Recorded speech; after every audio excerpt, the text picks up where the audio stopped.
Hello friends, చదువుకునే students అయినా సరే, లేదా సేల్స్ అండ్ మార్కెటింగ్లో ఆల్రెడీ జాబ్ చేస్తున్న వాళ్ళైనా సరే, లేదంటే ఎంబీఏ కాలేజీలో చదువుకుంటున్న స్టూడెంట్స్కి అయినా సరే, సేల్స్ అండ్ మార్కెటింగ్ మీద మక్కువ ఉండి భవిష్యత్తులో ఆ రోల్స్లో రాణించాలనుకునే వాళ్ళకి ఈరోజు నేను ఒక ఇంపార్టెంట్ కేస్ స్టడీ ప్రజెంట్ చేస్తాను.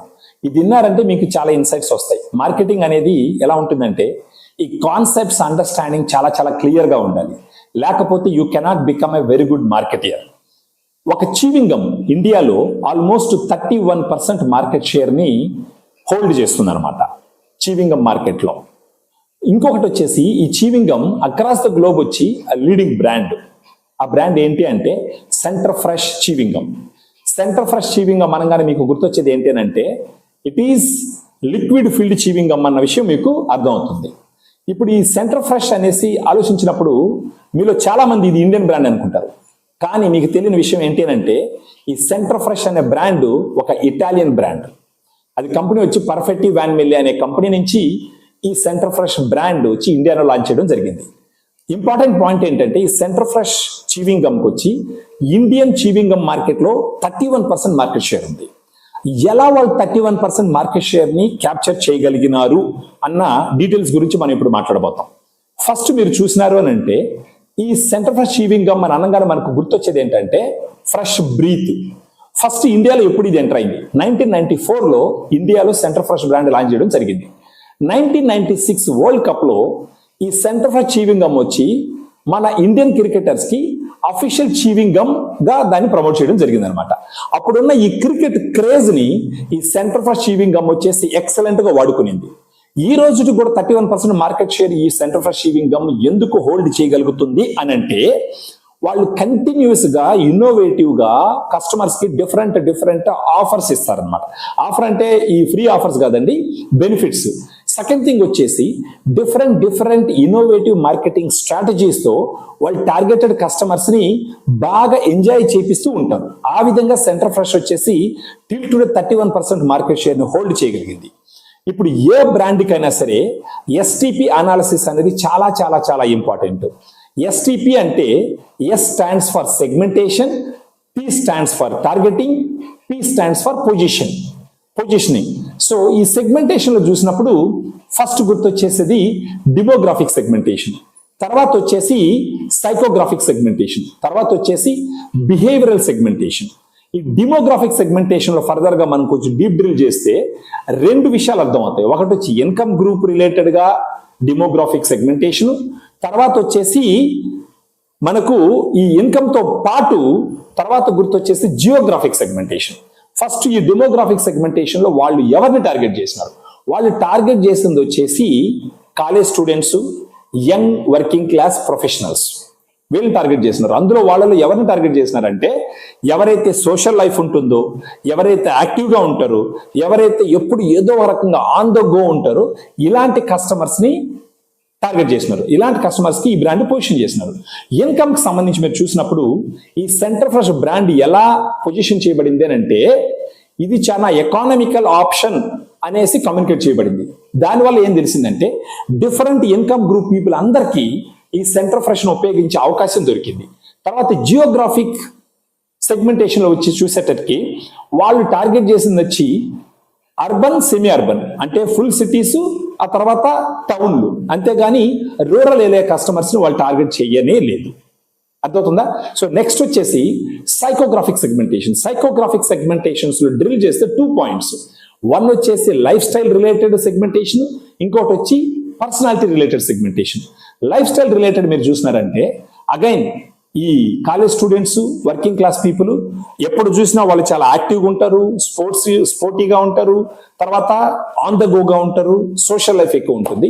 అది అలాంటి లైఫ్ స్టైల్ ఉన్న వాళ్ళని టార్గెట్ చేసినారు.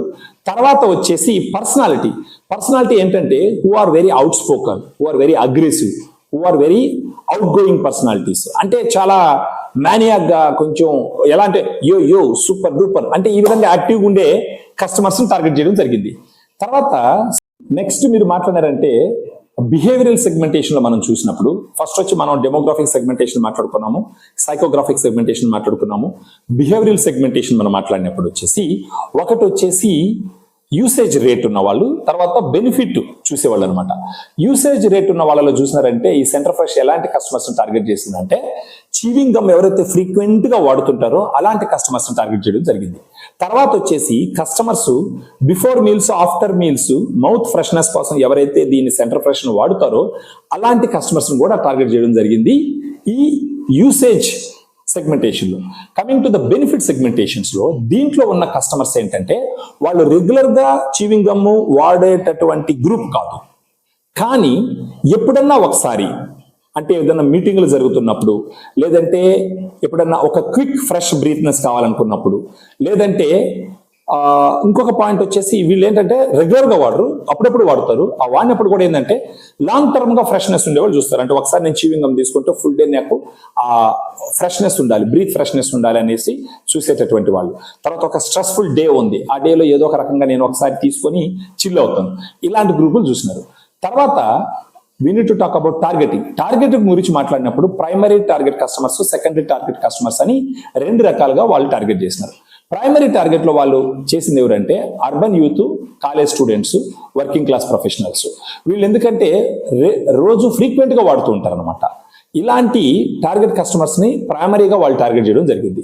అది కాకుండా వర్కింగ్ క్లాస్ ప్రొఫెషనల్స్ వచ్చి బిఫోర్ మీటింగ్, తర్వాత ఎవరైనా కలిసినప్పుడు, ఇలాంటప్పుడు వాళ్ళ పర్సనల్ హైజీన్ కోసము ఇలాంటప్పుడు వాడేటటువంటి వాళ్ళు. సెకండరీ టార్గెట్ చూసినప్పుడు ఏంటంటే ఈ సెకండరీ టార్గెట్ లో ఉన్న వాళ్ళు ఏంటంటే ఎప్పుడో ఒకసారి వాడతారు, ఏదైనా అకేషనల్ గా వాడతారు, ఇలాంటి వాళ్ళని కూడా టార్గెట్ చేయడం జరిగింది. తర్వాత వచ్చి పొజిషనింగ్ గురించి మాట్లాడినప్పుడు పొజిషనింగ్ అనేది సేల్స్ అండ్ మార్కెటింగ్ లో చాలా చాలా ఇంపార్టెంట్ పాయింట్ అండి. ఒక పొజిషనింగ్ ఒక్కసారి 60 అంటే ఎంటైర్ కమ్యూనికేషన్ కానీ, క్యాంపైన్స్ కానీ, ఎంటైర్ బ్రాండ్ ప్లాన్ మొత్తం వస్తుంది. పొజిషనింగ్ గురించి వచ్చినప్పుడు సెంటర్ ఫ్రెష్ ఎలా పొజిషన్ అయిందంటే ఇది ఒక అల్టిమేట్ సొల్యూషన్ దేనికేనంటే మౌత్ బ్రీత్ ఫ్రెష్నెస్ కావాలనుకున్నప్పుడు కస్టమర్ వచ్చేసి సెంటర్ ఫ్రెష్ గురించి ఆలోచిస్తారు. సో సెంటర్ ఫ్రెష్ ఎలా పొజిషన్ చేసినారంటే కస్టమర్స్ మైండ్ లో, నాకు ఇప్పుడు బ్రీత్ ఫ్రెష్నెస్ కావాలనుకోండి, నేను సెంటర్ ఫ్రెష్ గుర్తు చేసుకోవాలా. So the positioning of Center Fresh, if you see the people who are looking for a breath freshness, so ఇలాంటి వాళ్ళకి అది పొజిషనింగ్ చేయడం జరిగింది. But over a period of time ఏమైందంటే ఈ Center Fresh over a period of time వాళ్ళ campaigns అని ఎలా రన్ అయినాయంటే సెంటర్ ఫ్రెష్ అంటే అలాంగ్ విత్ బ్రీత్ ఫ్రెష్నెస్ తో పాటు ఒక ఫన్, స్పాంటానిటీ అనేది కూడా వాళ్ళ క్యాంపెయిన్స్ ద్వారా వాళ్ళు కమ్యూనికేట్ చేయడం జరిగింది. సో వాళ్ళ మార్కెటింగ్ క్యాంపెయిన్స్ అన్ని ఈ urban youth, college students, working class professionals target చేసే క్యాంపెయిన్ చేయడం జరిగింది. అంటే ప్రత్యేకించి ఈ కాలేజ్ స్టూడెంట్స్ తీసుకున్నప్పుడు వాళ్ళ గ్యాదరింగ్స్, సోషల్ గ్యాదరింగ్స్, వాళ్ళ అవుటింగ్స్, ఇలాంటివి టార్గెట్ చేసుకుని క్యాంపెయిన్ చేయడం జరిగింది. సో ఈ రోజు సెంటర్ ఫ్రెష్ కేస్ స్టడీ గురించి మాట్లాడినప్పుడు సెంటర్ ఫ్రెష్ వచ్చి 31% మార్కెట్ షేర్ ని ఇండియన్ చీవింగ్ గమ్ మార్కెట్ లో హోల్డ్ చేసింది. అది ఎప్పుడు లాంచ్ చేసింది, ఎక్కడ బ్రాండ్, తర్వాత ఎలాంటి కస్టమర్స్ ని టార్గెట్ చేసింది, దాని ఎస్టీపీ ఏంటి అన్న విషయాలు మనం మాట్లాడాము. నెక్స్ట్ వీడియోలో వచ్చి మనం దేని గురించి మాట్లాడతామంటే competitor analysis of Center Fresh గురించి మాట్లాడతాం. ఇది ఖచ్చితంగా ఈ ఇన్ఫర్మేషన్ స్టూడెంట్స్ కానీ, ఎంబీఏ చదివే వాళ్ళకి కానీ, లేదా సేల్స్ అండ్ మార్కెటింగ్ లో ఉన్న వాళ్ళకి కానీ ఖచ్చితంగా ఉపయోగపడుతుందా అన్నది నా ఆలోచన. అలా అనిపించిందంటే మీరు కూడా మన ఛానల్ సబ్స్క్రైబ్ చేయండి, షేర్ చేయండి, లైక్ చేయండి. నేను రాబోయే వీడియోస్ లో కూడా ఇలాంటి కేస్ స్టడీస్ చాలా చాలా మీ ముందర తీసుకొస్తాను. రీజన్ ఏంటంటే ఇలాంటి కేస్ స్టడీస్ నేను ప్రెజెంట్ చేసినప్పుడు you will get lot of insights which are going to be useful for you to become so successful sales and marketing personal. Thank you very much.